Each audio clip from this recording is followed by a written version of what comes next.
Acquaintance with Grief by Oswald Chambers.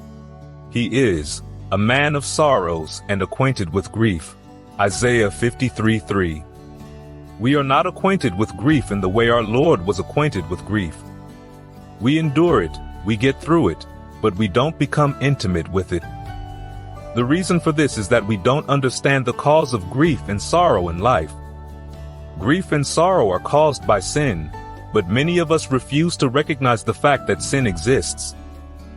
At the beginning of our lives, we take a rational view of things.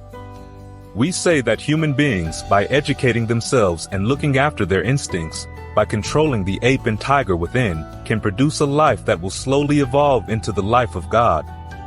But as we go on, we discover the presence of something we hadn't taken into account: sin.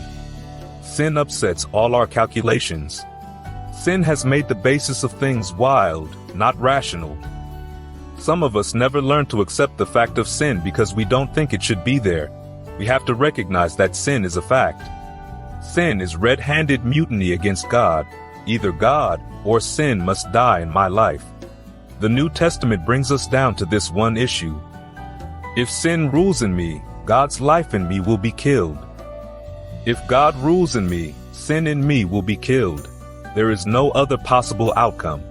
Sin reached its climax when it crucified Jesus Christ, and what was true in the history of God on earth will be true in your history and in mine.